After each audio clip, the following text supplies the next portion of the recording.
Hey, Deirdre. Well, Shannon, you let me know when you want me to start. I was gonna say, go for it. Hey, Tayuanee, I think you've got most of your. There's Grace. You've got, I think, most of your people here. Hey, Jonathan. Well, let's just go ahead and get started. So, hi everybody. Welcome to today's leadership series sponsored by Hull and Chandler. So anyway, I'm going to go through my sort of spiel and then we're going to get right into everything. So first of all, Hull and Chandler is a client-centered law firm providing legal services to individuals, families, businesses, and nonprofits in Charlotte, North Carolina, and throughout the Carolinas. Our award-winning attorneys help clients solve problems and create ongoing value. You can find our attorneys advising entrepreneurs about all the legal aspects of starting a business, hiring her first employees, filing that first trademark, and negotiating terms with investors looking to buy a piece of her creation. You can find our attorneys providing ongoing legal advice to nonprofits about risk management or fundraising compliance. You can also find our attorneys helping families plan their estates to ensure their loved ones are taken care of, or helping parties develop a comprehensive lease for a new shopping center that will employ hundreds in our community. Our lawyers are busy in courts protecting the financial interests of businesses and advocating for the victims of accidents caused by somebody else's negligence. Hull and Chandler is proud to sponsor the Leadership Series, a program where Hull and Chandler attorney Rocky Cabagnot interviews local and regional leaders in the nonprofit business and government sphere to discuss the interplay of law, business, and social dynamics within the context of our continuously changing times. So anyway, welcome everybody. I am your host, Rocky Cabagnot, as a spiel said.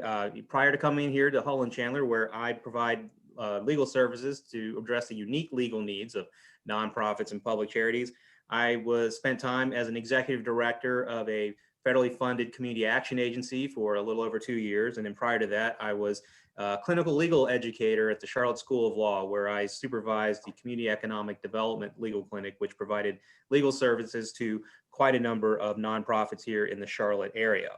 So with all that out of the way, I just want to start today's discussion with a few statistics that I've come across regarding the nonprofit sector.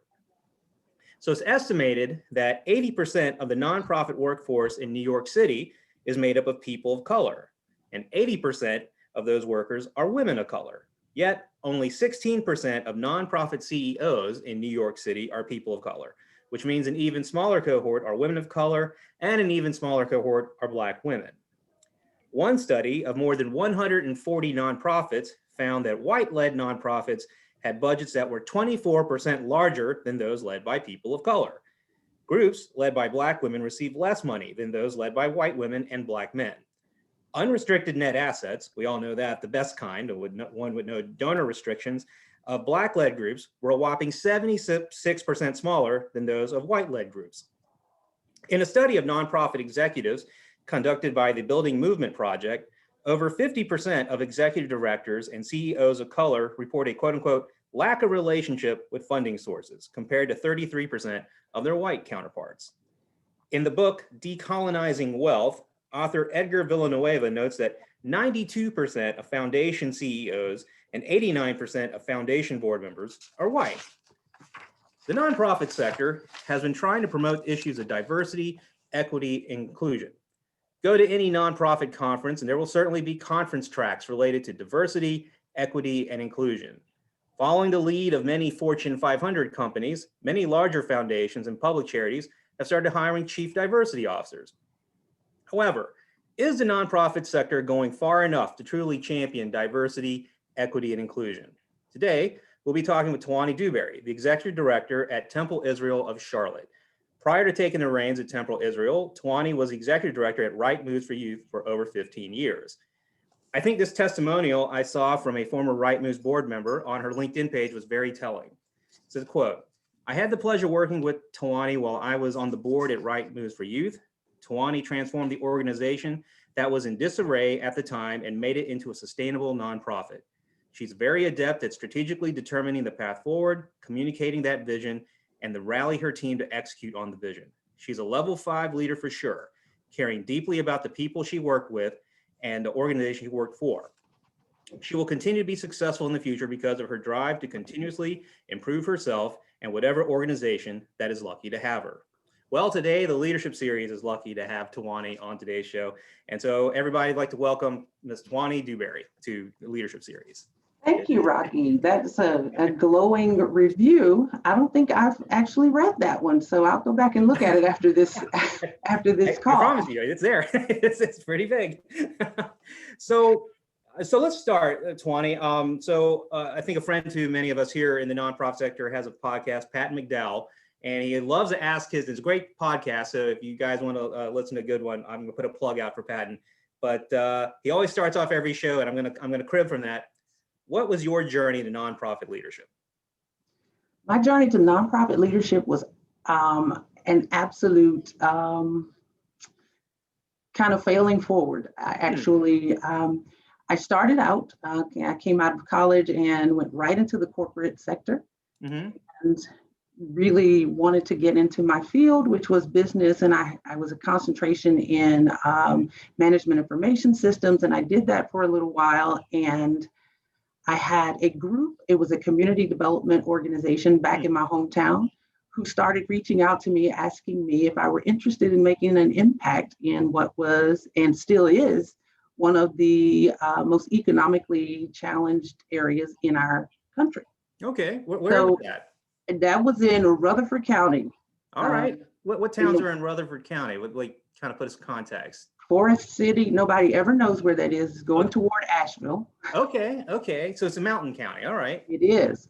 And so there were some challenges there. I eventually acquiesced, and that started my journey in nonprofit. I was there for about 5 years before I moved to the Charlotte area, and have been in the nonprofit sector since then.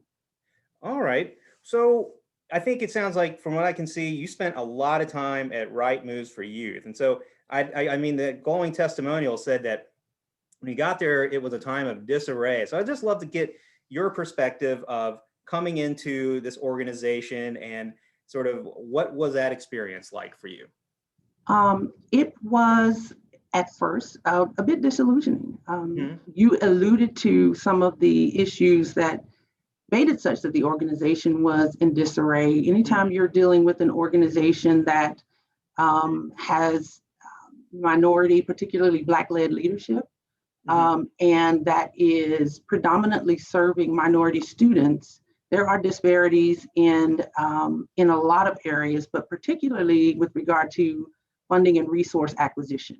And so that was particularly prevalent when I got there. It was a persistent issue, and so there had been a lot of changes, turnover, and the funny thing is, the lady that hired me, and then 30 days later gave her resignation. So, wow. So wow, so I think, and we've got a lot of folks here who are in the nonprofit sector, and I guess to kind of like, and just be aware that, again, this show will be uploaded onto YouTube, and we do like this to be interactive. So we do have our chat, and if you ever want to just ask a question as we're going along, or you feel you want to just comment, I mean, this is a conversation. And so we're really trying to explore some of these topics. And I know that many of you have feelings and opinions and experiences, and please feel free to join in. So you were talking about so you got there, and it didn't sound like there was a lot of support. So how, I guess, well, here's a question. And this is something I kind of realized when I applied for an executive director position, because I guess I was so happy just to kind of be in the door. I didn't really do as much due diligence, say, well, what's your real funding situation like, beyond just kind of, we've seen better times. So what was, I mean, I'm not saying, did you feel like you were like handed a plate of goods, but do you feel like you were given sort of like, I guess, a fair assessment of what you were inheriting? I had no idea what I was inheriting. Okay. But I would be quite honest, it was a bit surprising. They were having some significant financial challenges, and I went in as the program director and spent 3 years doing that. Okay. Taking over as executive director. So you were talking about, so I guess like getting back to, so at this organization, did you say that there was a lot of, I guess, were there a lot of minorities in leadership positions preceding you, or were you the first person of color to take over? No, I actually, at the time, I think when I took over, I would have been the fourth. Okay. So I think, so it sounds like it wasn't necessarily an issue with a vacuum in the leadership positions, but it sounded like maybe getting back to that one statistic about the lack of funding resources that seem to disproportionately go to white-led organizations. And so off the bat, you come in, you've got this place, and you got to turn it around, yet it doesn't seem like there's supports, there are sort of sponsors, there's like funders or something. Tell us a little bit more about how were you able to kind of turn things around? What were you able to make relationships or alliances, or how were you able to get from where you were to obviously where you got with the organization? It was a long, steady, very hard road. Mm-hmm.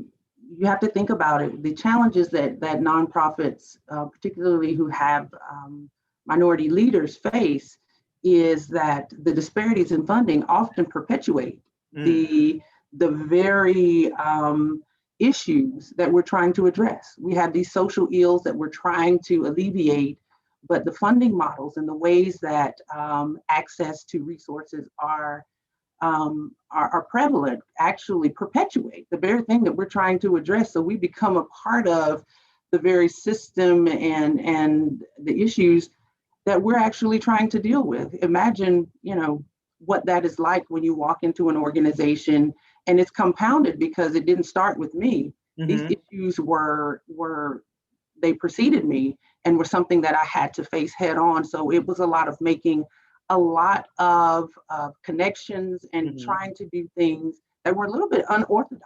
Yeah. Further the mission of the organization and to really try to change the lives of students that we were serving. So here's a question. So if, say, for instance, we had we were talking about pop culture earlier, we had the DeLorean from Back to the Future, and we were able to hop in that and go back to, I guess, what was it, 2005 or so. And you could talk to Tayuanee at that point. What would you tell her? Shannon remembers this. Probably the most valuable information I got along the way was keep showing up. Okay. Keep showing up, keep doing your very best. And if it's something that you're passionate about, persist. Mm-hmm. It's got to be, you've got to keep pushing the envelope and being willing to illuminate those practices that are hindering the work that you're trying to do. So that's the advice that I would give. Keep showing up and keep doing your very best. So that's what you have told Tayuanee in 2005. If you could go back and talk to your board at that time, what would now obviously they can't do anything to you, so what would you tell them? Well, one thing I will highlight, Rocky, at this point with regard to boards, particularly in any sector, actually, we're talking about the nonprofit sector, but these statistics are prevalent in even in the public sector. Only 3.5% of senior level corporate executives are people of color. And when you get to that, less than 1% are CEOs. So this is a prevalent issue. And so when you are a person of color and you have a board, often your board is representative of majority culture. Mm-hmm. And so having a board that is willing to have courageous conversation, a board that is willing to maybe see things a little bit differently, mm-hmm. because it's not such that people don't, I think people are well-meaning, and a lot of times it's unconscious, but you have to be open to the idea that there are new ideas and cultural perspectives that maybe you don't necessarily have firsthand knowledge of, but you've got to address the mistrust and the lack of acknowledgement of the very unique perspective that leaders of culture bring to the table. So I would say have the courageous conversations and be open to the possibilities. That's what I would tell my board back then, because there was a lot of nervousness around, okay, we don't necessarily understand the methodologies or the cultural nuances of how you're trying to do this, and therefore we're not necessarily fundraising to the level that we need to. We're not necessarily advocating to the level that we need to. You've got to get in and you've got to make yourself competent so that you can more adequately and diligently address the issue that you have said you're there to support. So one of the things and I know this from my own experience, one of the things that's really great when you're taking on a big, huge responsibility, such as being executive director of a nonprofit, is having mentors or people who, you know, obviously someone that you are now, that you could be a mentor for someone now, but, you know, obviously then did your board or did, you know, particularly, were there other executives of color that were able to kind of, or were they around, or what was that situation like for you? Because I think in many respects, that's, you know, if you are the sole person of color coming in and yet there's nobody sort of like you or sort of can understand your position, it's a little harder to find and have that trusting mentorship kind of thing. And I think it's key. To me, I do think having a mentor, or at least mentors, or at least an advisory board of sorts, is real key. So were you able to kind of cobble that together, and how were you able to kind of develop that? Well, Rocky, there are more now than there were back then, and they were there. You know, others, executive directors and CEOs of color were very few, and so you did try to connect with those who were having a shared experience. If you look at some of the research, it shows that particularly CEOs of color have more issues with board members with regard to moving the dial than non-minority CEOs. So we were able to have those conversations, and those were important, but I think it really needs to be expanded such that people have the opportunity to bounce ideas off of people who have shared experiences, but that's limited just based on the statistics that you shared at the beginning of this podcast. There's not a lot to choose from. So yeah, it's almost like the chicken or the egg sort of situation. Do we have enough people of color in management positions to provide mentorship? But then we don't have enough people that, you know, it's sort of a strange sort of situation. So it sounds like in many respects, while it is important, obviously, on the individual aspect to have a mentor, and obviously it sounds like, you know, at least if you have a good board that's, you know, willing and courageous enough to sort of examine possibly their own biases, you know, these are, because again, if everyone kind of looks like each other and you kind of went to the same kind of schools, and then, you know, they're just looking at paper, you know, this notion of this colorblind meritocracy, right?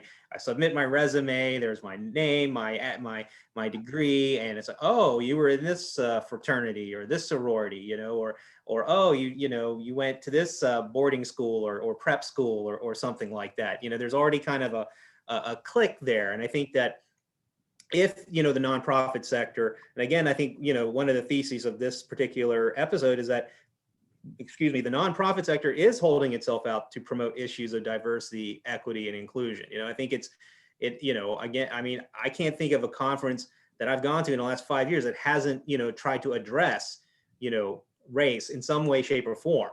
And I think that as we had our conversations was just finding out, is enough being done? And it sounds like at the individual level, there's things happening, but maybe this is somewhat more systemic in a sense. And so maybe I would ask you if you could be, I don't know, maybe like a policymaker or legislator, what would be sort of the things that may help the future Tayuanee Dewberrys of this country? Well, I mean, I think there has to be some acknowledgement that it's a systemic underfunding of organizations that either are led by minority CEOs or address issues related to, and I'm gonna throw this out there because of women and girls, as well as Black and brown students or young people.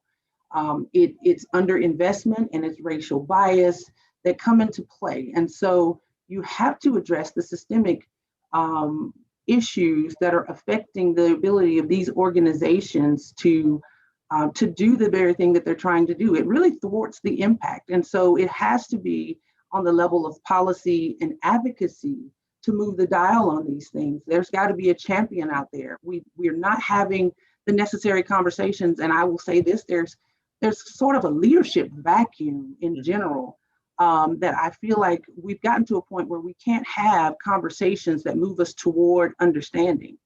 We want people to agree with us. And if they don't, then we just distance ourselves. We have to be able to have those conversations where we don't necessarily agree, but maybe, just maybe, I might be able to understand your perspective. One of the things that was very, very powerful for me, I love Ruth Bader Ginsburg and her relationship with Judge Scalia. They couldn't have been more opposite. But you look at what they were able to accomplish because they came together and were able to understand each other's perspective and what that they both had. They had the greater good in mind. And so they were able to lead in a powerful way and create some huge changes that benefit all of us. I think if we can be courageous enough to come to the table and have conversations that don't acquiesce to what we think or force people to agree with our ideas, but challenge each other to come to some understanding so that we can come to larger movements and advocacy and policy changes that will move the dial for all of the ills that we're trying to address in our communities. Yeah, no, I think that it sounds like, as far as from the individual level, finding out mentors or finding access, so I think when we were talking earlier, it does sound like maybe at least at the nonprofit level, some of the practices that need to kind of maybe be examined is one is search firms, right? Because it's the gatekeeper, right? I mean, one of my former students at the law school, she just, I kind of convinced her to get out of law because she wasn't really enjoying it. I said, you love being a nonprofit director. I think that you're made for this. She's African-American. And I said, you know what, just come in here and apply, just apply. And so she actually was quite a well-known consultant. It was the consultant for the hire. And but I credit him. He may be on the show later at some point, but I credit him for telling the board to give her an interview because she was a neophyte. She had but she has the passion. She had she was in my community development clinic. She's been she's gotten the skills there. But my worry is that many of the search firms that go out, they may not be quite as progressive or as that particular individual might be. And so I guess it's sort of like, well, here's a question. Were you dealt with either of your two jobs? Maybe we'll definitely get into Temple Israel as well with a search firm. Ironically, no, okay. I didn't. It was not a search firm. It was in both instances a very unorthodox entry into these organizations. Okay. It did not include a search firm, though I have engaged search firms. Okay. And what I will say about that is there definitely is a leaning on the part of search firms that needs to probably be addressed if we're really going to create some avenues for real access for people of color to be in some of these seats. You have to challenge some of the longstanding belief systems and power dynamics, as well as funding practices, but also allow leaders to do more than just have a seat at the table. For so long, we've talked about we want to have a seat at the table, but when we get to the table, it means that, okay, I'm here. Are we ready to have an inclusive conversation for real? I'm concerned with the initiative around diversity, equity, and inclusion being a fad at the moment. That seems to, it's the hot button. It came about as a reactive move to something that happened. But are we committed to really making some systemic changes and having people of color be at the table and contributing and being a part of the decision-making process, as opposed to just having a seat at the table and that's good? Sometimes we hide behind the smokescreen of diversity, but we still have huge barriers to access. Wow, there's a lot going on there. So let's unpack that. I mean, so you said the smokescreen of diversity, which is that's powerful. So could you kind of expand upon that for everyone here? Yeah, and you mentioned it earlier about the number of workers in nonprofit organizations, and I would even venture to say, if you start to look at some of these corporations, you see a lot of the same thing. They say we have a diverse workforce, and it is diverse if you're on the first, second, third floor. But as you climb that elevator, it becomes less and less diverse. And we all know that decisions are made on the higher level. Therefore, you have this appearance of a large, diverse work crew. But if you don't have those voices in the places where they can be a part of the decision-making process, they're still exempt and subject to the systems that have oppressed them for years. You've got to be courageous enough to allow people to be a part of the environments that matter, so that you can adequately, really, you can adequately serve and empower those who are on some of those lower level jobs. Yeah, in some of my research for preparing for this episode, I came across an article entitled, and this is the quote, "Hiring a chief diversity officer won't fix your racist company culture." I know, and that's the punch. That's not the punchline. I promise you, it's not. That's the and so it had an impact, right? I mean, you know, and so the article, you know, it seemed to state that these new, it's sort of a new officer, right? You know, it's a C-suite type of position, a chief diversity officer. It seemed to kind of argue that it's best sort of window dressing, and at worst, it's a job where many talented hires, usually people of color, is designed to fail. You know, because of systemic pressures, like I think you said, within the enterprise to kind of go along and get along. So it's sort of like, you know, it's almost like you want to buy this, but you're not really sure what you're what you're buying, you know, and so it's so I guess, do you sort of see this sort of thing as kind of like the smokescreen of diversity, is what you've kind of talked about? Absolutely. I think it makes people comfortable. They check the box. I feel like that's well, I'm concerned. Let me rephrase what I'm saying. I am concerned that that is what we are seeing at the moment. I know, you know, the new tragedy or the new shiny thing will come along, and it will illuminate whether or not we're really committed to inclusive practices in the nonprofit sector and in the public sector. It will illuminate that, and it will certainly show whether or not people have really invested the resources into making sure that there's access for those who are in these workforces. I would say, you know, one of the key barriers, and I speak for the nonprofit sector, is the inability of leaders of color to be connected enough. There are barriers to social networks. Again, when you talk about the smokescreen of diversity, because people are working in, they may be front-facing staff. You don't get to connect with those people who are making decisions. And therefore, it limits your ability to maneuver into those circles and to have advancement opportunities, because a lot of times it's who knows you and who you know. So if you're looking at that, and then building rapport. Once you get connected, are you able to build rapport? Are people willing to be open to the diverse culture that you bring into the office environment? A lot of times, if anything that it appears to be different is seen as aggressive or off-putting. People are not necessarily open per se to your new ideas, your new perspective, and because it's advantageous to have things stay the way that they are. People are comfortable, and doing the work of true diversity, equity, and inclusion work means you're devoting the resources, you're devoting the time, and you are opening up yourself to being uncomfortable. And people really don't want to be uncomfortable. They like the way things are. Those who are in power, it's you know, it's advantageous. But we have to all put ourselves in a place where we're willing to be uncomfortable to move the dial with regard to equity and inclusion. So we talked about the funding disparities, right? And obviously funding comes from funders, right? There's a relationship.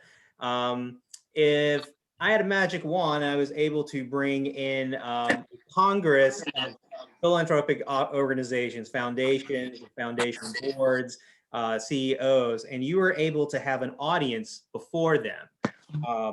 What would you like them to know about what the funding community, what the philanthropic community can do to promote equity and inclusion and address the disparity in funding? Oh my goodness, that's a big one. The it's like thing about to open the line there, so you just got to run right through. Yes, that's a big one. The scrutiny of leaders of color when it comes to funding is tremendous. I think there is an unconscious bias and a lack of trust. If I were to be honest about that,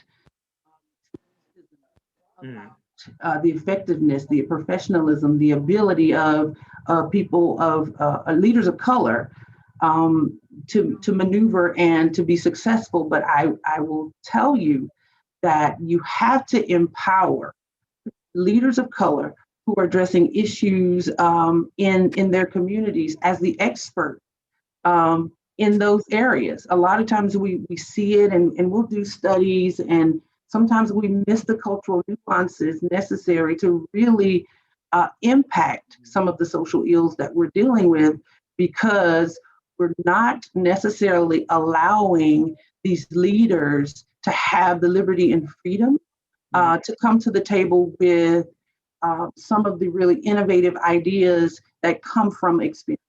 Gotcha. Well, that would be a great audience, though, right? If you get them all into one room, and it's absolutely. Yeah, because again, funding comes from funders, and I know that because so it's almost like as I see it, there's a through line, right? You have the you have the director and the nonprofit itself, and that's obviously an important player in the ecosystem. And within that, you have your board of directors, and it does sound like, it sounds like a lot of the conferences are definitely directed towards obviously CEOs, particularly to sort of broaden their perspectives, and boards. But I do think, and it sounds like from a systemic standpoint, is that if funders, donors became more aware, more intentional, more conscious about because, and it's sort of like, we don't want to spend money on something that is creating bombs, right? Funders do think about, who they fund, right? I mean, that's why you have these boards, and they go back and forth about, well, what is the record here, and what is this NGO over there? What were they involved with? Some Rocky. Yeah. One of the things I would say is often funders miss out on culturally relevant approaches to addressing some of the issues that they're being asked to fund, because they are not as knowledgeable in some areas, and they will tend to rely on what is familiar. Like you said, oh, what does this say? What does this data say?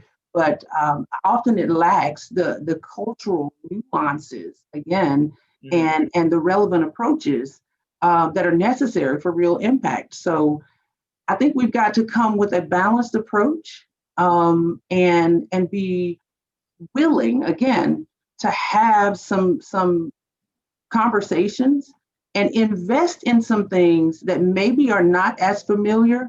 You got to take some risk. It's interesting to me when people are investing in the for-profit sector, you will take risk and you're like, that didn't work out. Yeah. But you are more inclined to not be amenable to some of the more culturally relevant approaches and take the risk in investing in the community in the ways that might just move the dial a little bit. Oh, no, that's heavy. I mean, because, I think that's, in the nonprofit sector, there's sort of, it's meant to be more into ideas, right? It's more into values, right? We have missions, right? We're not, it's not about just shareholder return, right? It's about achieving a mission. And it does sound like, at some level, it's almost like a reactionary conservatism to not take chances, to not, move the dial because of a variety of reasons. And again, maybe some are valid, maybe some aren't, but, I think that's just an interesting point.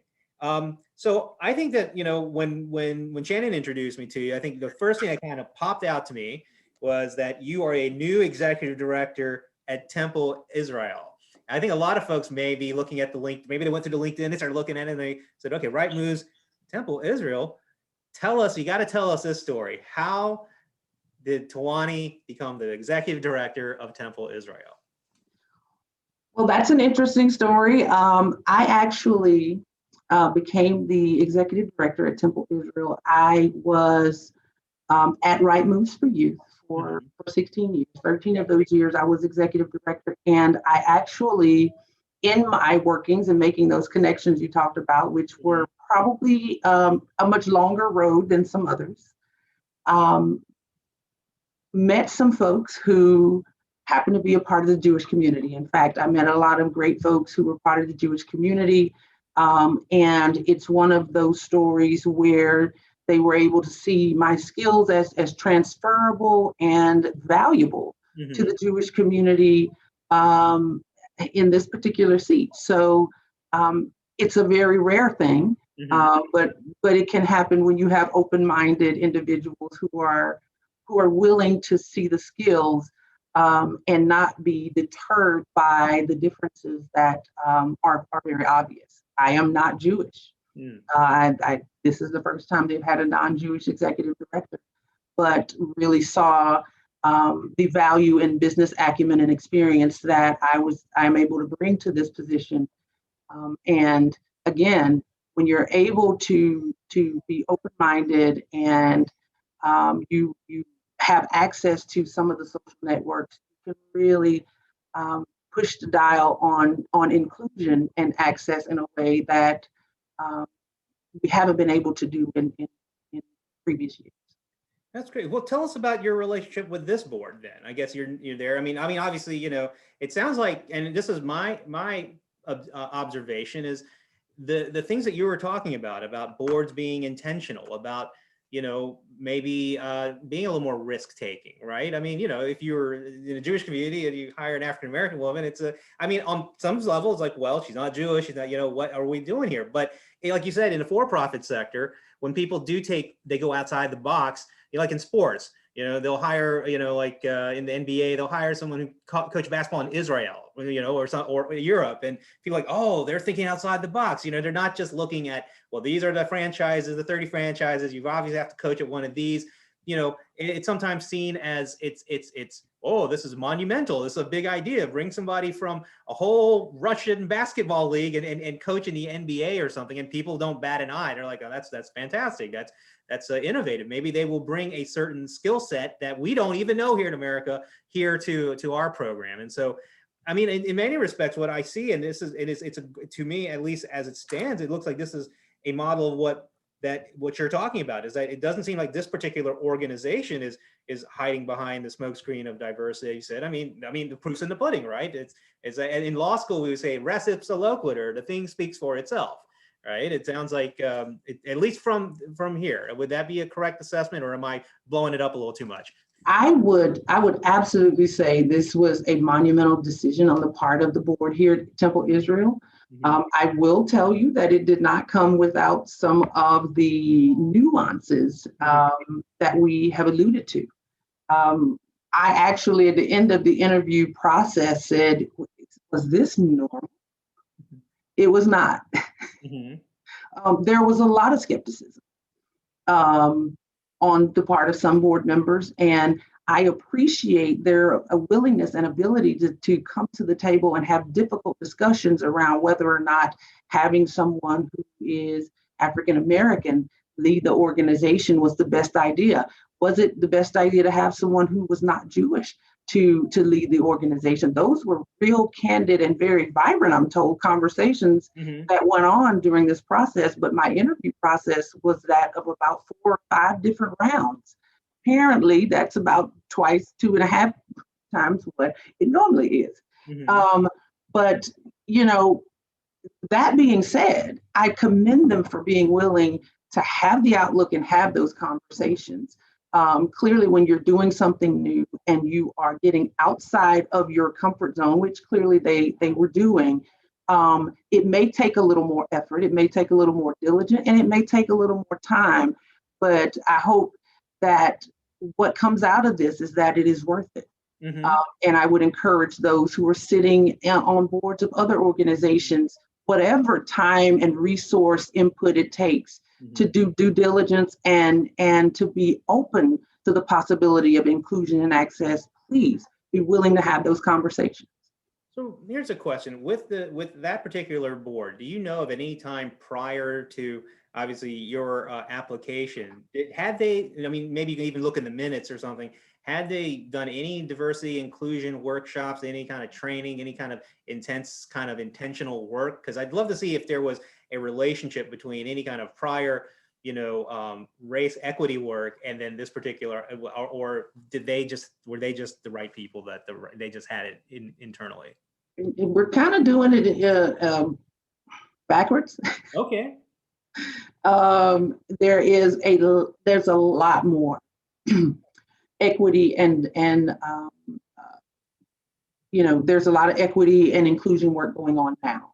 Okay. And not just for those of you who are not privy, most of you probably do know we are located on Shalom Park in South Charlotte, which includes a variety of other very vibrant Jewish agencies, and we're doing this all together. We're kind of going along with the current environmental trend that we're all addressing racial bias. We're all trying to address the limitations and barriers to access. And so we're doing it here from a different perspective because this is a Jewish community, but we're doing the work nonetheless. Okay. Well, I tell you what, maybe I feel like we've got about 20 minutes, but I think that we've got a lot of different folks here. And I do see some stuff in the chat. Shannon, what do we have in the chat? Do we have any questions? I haven't been, keeping up.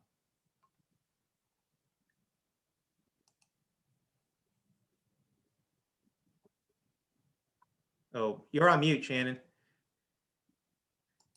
We have comments from Krista and from Jonathan. I'm going to give them the floor so that they can say something. And from Greece. Okay, so. All right. Krista, want to jump in? I was just saying that I loved how you said, illuminate the practices, and because even I will say for ASC, we're actually working on our inaugural equity report, and I kind of frame it as a truth-telling report around our historical practices around, grant making, hiring. I mean, we've had 8 presidents in the history of ASC, and only one, Harriet Sanford, has been a Black woman. The rest have been white men. And then again, I'm serving as acting president in this interim. So we're telling everything from presidents, board chairs, to the type of organizations we fund, and we call the organizations of color Alana, based on grant makers in the arts that connect to African, Indian, Arab culture. So I loved when you said illuminate the practices, because that's the equity report is something that I'm leading, and I'm so ready to publish it. And all of this work is really around intention. So yeah, that's all. I would love to get the published information. Will do. Who else had a comment, Shannon?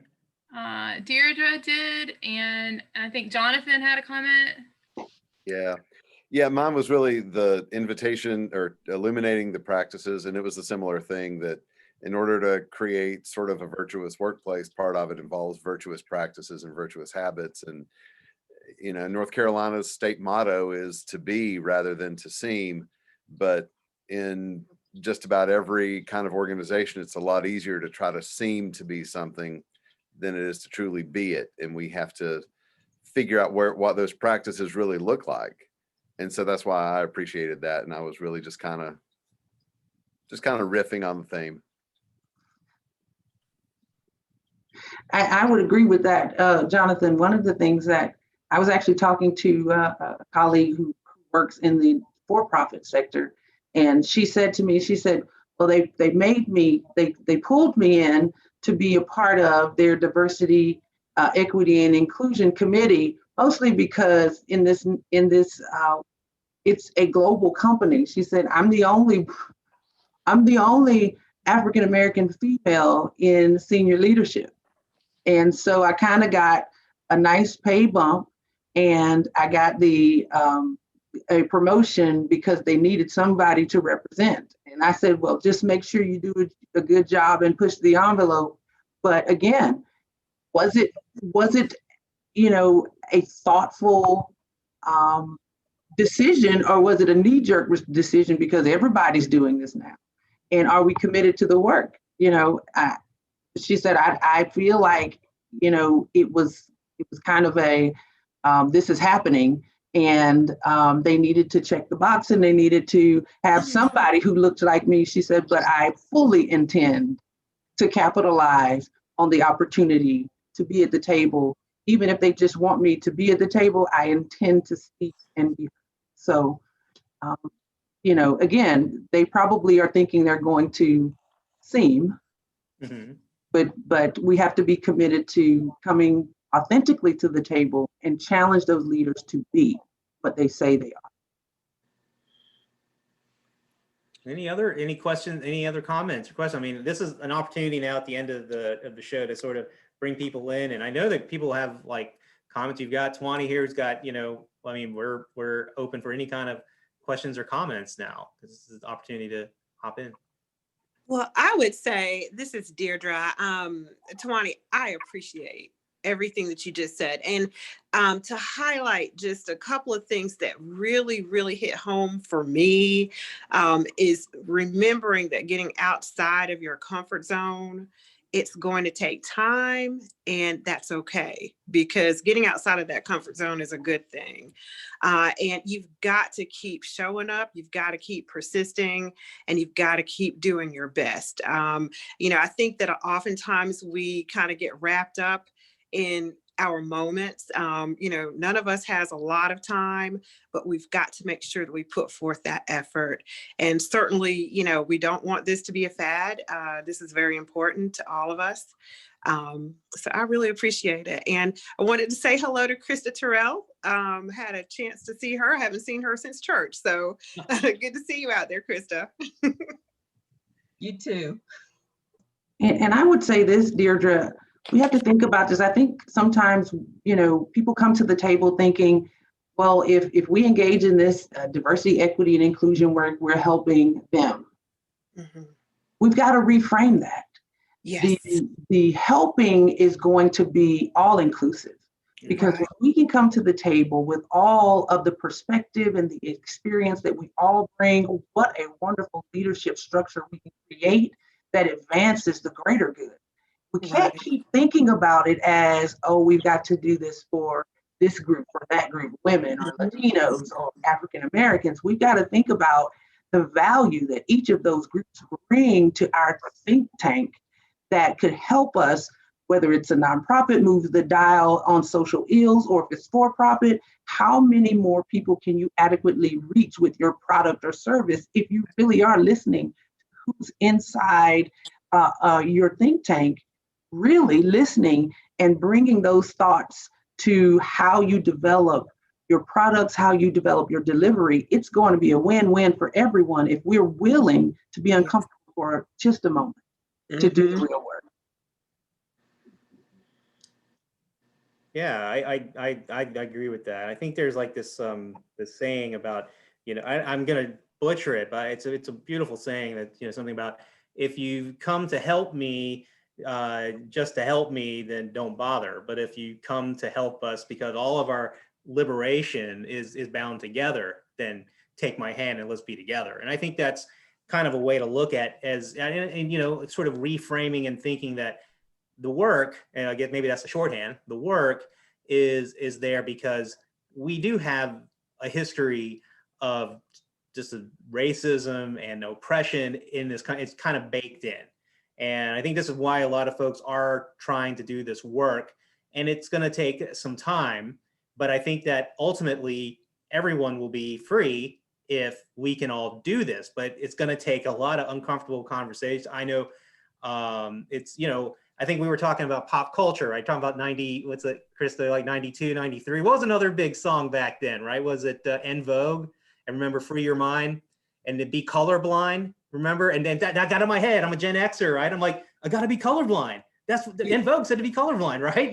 But as you come across and you experience and you see that that may have been what we chanted in the early 1990s, but this is a different we're so much more diverse, and we're now much more aware of the sort of, right, these were rot, but I mean, in the foundation that we can't afford to be colorblind, we can't afford to be all of those things. We have to be aware of our differences and celebrate them, but respect them, and also take chances, and to let those who aren't in our tribe into our tribe, right? And I think those are sort of the things. So you see how I brought us back to 90s pop culture. I didn't say the show was going to be about that, but then I fooled you, and I brought it back to En Vogue. Well, so, Rocky, that means you have to end this by singing a verse of that song. That's no, I respect En Vogue way too much to try that. You're never going to get it, right? I'll be here all week, everybody. I'll be here. Tip your bartenders, everyone. So, well, anyway, I mean, Tawani, thank you so much for coming on today's show. I still think we can have a great convo if there's other, comments here, if folks want to jump in. If not, I mean, again, thank you so much, everybody, for taking time out of your busy work week to join us here on the Hull & Chandler Leadership Series. We've really enjoyed, Shannon and I, putting together these programs and really, highlight conversations that, if they're not happening, need to happen in professional Charlotte. So any other questions, comments, concerns, anything from the crowd, team, audience? Bruce, did you want to say something? You're on mute. I thought Bruce might say something. Yes. Yeah, I did. I'll actually read the one that I have in the chat. I wanted to thank you, Tawani, and congratulate you. Thank you. An observation I'll make as a consultant to organizations for a long time. With DEI, the focus can be on the D and less on the E and the I. Temple Israel certainly distinguished itself and you on the diversity aspect. I'm curious to know, what's the reality about the operational effectiveness of the equity and inclusion aspects in your experience? Having been here just short of a year, that is a continued process and work. We are making great strides in that area, but again, it means being open and willing to find common ground, and some of it even is in finding the trust, because again, you have to be willing to look at the structures and the ideas that might limit the effectiveness and remove those barriers. Because again, probably the biggest thing here is, what this means Jewishly. I can tell you, I have read more Jewish books than I care to mention in the last year. I did a crash course, and that doesn't necessarily make me an expert, but what I'm saying is I'm willing to meet them halfway, and because it's not just on them to become knowledgeable and to understand my perspective, background, and experience. I came in the door and I need to do the same.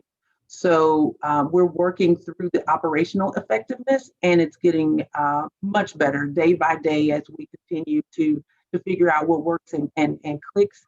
And I'm looking forward to what will happen as we continue to be uncomfortable, because we've had some uncomfortable moments, believe me. Be uncomfortable for the sake of moving the mission of Temple. Thank you. And Sakani didn't say anything. Sakani, do you want to say anything? No, I really just was here enjoying it. I thought Tawani did is an inspiration really to, I think, all of us on the line, and I appreciate the conversation. I certainly took some notes and some great takeaways to to enter into my practice and what I do. Thank you. Everybody, thank you so much for joining us again. And at this time, I will just adjourn. And so, Shannon, I guess you lead us out. Yeah. Hope you guys have a great day. Thanks everyone for joining us today. Thanks for having me. Thank you, Tawani. Thank you so much. Bye, everybody. Have a great week. Thanks.